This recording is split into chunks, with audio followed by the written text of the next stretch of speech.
Sobrang dami na bang ads ang lumalabas sa cellphone mo? Kung ganon, para sa iyo ang full video tutorial na ito.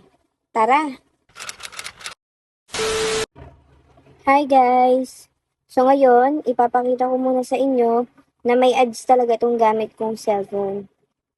So yan guys, makikita nyo dyan, lalabas yung ads. Ayan, so may ads siya, yung SafePhone 3. So first step natin guys, punta tayo ng Chrome. Yan, hanapin nyo lang yung Chrome nyo dyan sa cellphone nyo. Tapos, may makikita kayong tatlong dot na nandyan sa taas. So, i-click nyo lang yun, scroll down, at hanapin nyo yung settings. So, i-click lang natin yung settings.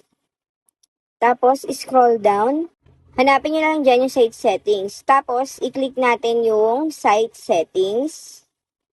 Ayan. I-click lang natin site settings, and then scroll down nyo. Ayan, before anything else guys, bago tayo pumunta sa next step, punta muna tayo dito sa taas. Tapos, punta kayo dito sa all site settings. Makikita nyo dyan yung lahat ng ads na pumapasok sa cellphone nyo. So, sobrang dami. Then, scroll down na tayo. Tapos, hanapin nyo lang yung pop-ups and redirects. Yan. So, click lang natin yan. So, kung mapapansin nyo, naka-allowed yan. So, dapat yan, i-turn off natin siya. So, i-turn off lang natin yan. And then, back.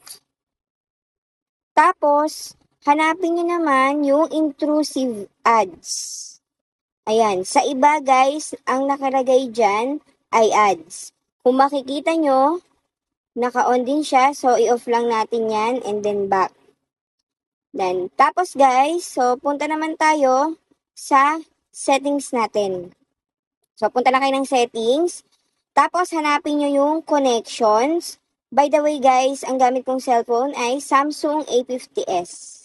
So, hanapin nyo yung connection and then scroll down. Hanapin nyo yung more connection settings. I-click nyo lang yan.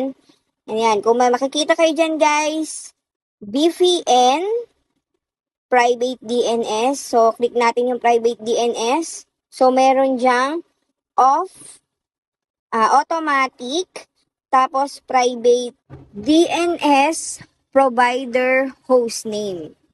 So, i-click nyo lang dyan. Tapos, ang ilagay nyo dyan, guys, i-input nyo dns.adguard.com. Ayan. So, click nyo lang yung save. And then, back na tayo. So, next step natin guys, punta naman tayo ng privacy. So, ayan, click nyo lang yung privacy. Ayan, nandyan lang yan guys. Scroll up and down nyo lang yung sa mga cellphone nyo. Hanapin nyo lang yung privacy. Ayan, and then click privacy. Tapos, hanapin nyo dyan yung ads. So, dito sa ads guys, i-click nyo lang yung ads. Tapos, dito sa ads, meron dyang nakalagay na reset advertising ID and then delete advertising ID. So, syempre, i-reset natin yung advertising ID. So, paano natin gagawin yan? So, i-click lang natin guys. I-click nyo lang yan. Reset advertising ID and then, i-click nyo lang yung confirm. Yan. So, next step natin. So, ayan, na-reset na siya.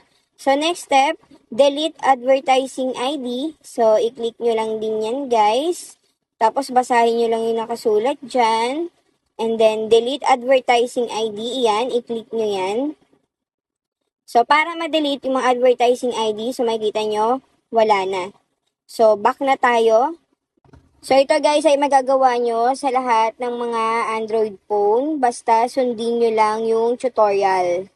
So, titingnan natin ngayon guys kung meron pa bang ads na lalabas kapag pinindot ko itong SafePhone 3. All muna natin para makita talaga natin kung meron pa bang ads na lalabas kapag nilik natin itong SafePhone 3. Yan. So, ayan guys, wala na talaga siyang ads. So, sana may natutunan kayo sa video natin na ito. Like and subscribe to my YouTube channel. Thank you!